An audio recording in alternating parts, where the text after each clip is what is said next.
కడప జిల్లా ప్రొద్దుటూరులోని శ్రీనిధి ట్రేడర్స్ మిల్లులో జరిగిన చోరీ కేసును పోలీసులు ఛేదించారు. చోరీకి పాల్పడిన ఇద్దరు నిందితులను అదుపులోకి తీసుకున్నారు.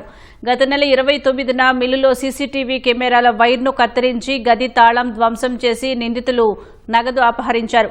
పోలీసులకు ఆధారాలు చిక్కకుండా ఉండేందుకు ఘటనా స్థలిలో కారపొడి చల్లి పరారయ్యారు.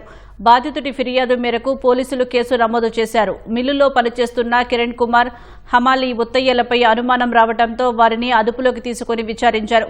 వ్యక్తిగత అవసరాల కోసం దొంగతనం చేసినట్లు నిందితులు అంగీకరించినట్లు పోలీసులు తెలిపారు.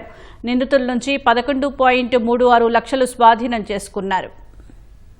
30th ఒక దొంగతనం జరిగింది శ్రీనిధి ట్రేడర్స్ మిల్లో. సో మనకు వచ్చిన కంప్లైంట్ ప్రకారం అక్కడ ఉన్న మర్చెంట్స్ ఇది గ్రౌండ్ నట్ పాట్స్ పర్చేస్ చేయడం కోసం ఒక 12,30,000 వాళ్ళ ఆఫీస్లో పెట్టారు. అది అన్నీ మిస్ అయిపోయింది. అండ్ పాత బయట లాక్ కూడా పగిలి కొట్టారు ఎవరో అని మనకు కంప్లైంట్ వచ్చింది. సీన్ ఆఫ్ క్రైమ్ చూసినప్పుడు అక్కడ ఉన్న సీసీటీవీ కెమెరాస్ కూడా డిస్కనెక్ట్ అయింది.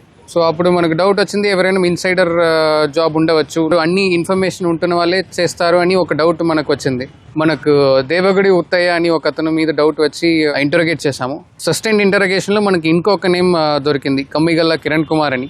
Broke open the outside lock. దాని ముందు సీసీటీవీ కట్ చేసిన తర్వాత లోపల వెళ్ళిపోయాడు. అండ్ మనం అతని మీద నుంచి మనం 11,36,000 రికవర్ చేశాము. సో ఆ రిమైనింగ్ అమౌంట్ కూడా మనం రికవర్ చేయడానికి ప్రయత్నం చేస్తున్నాము.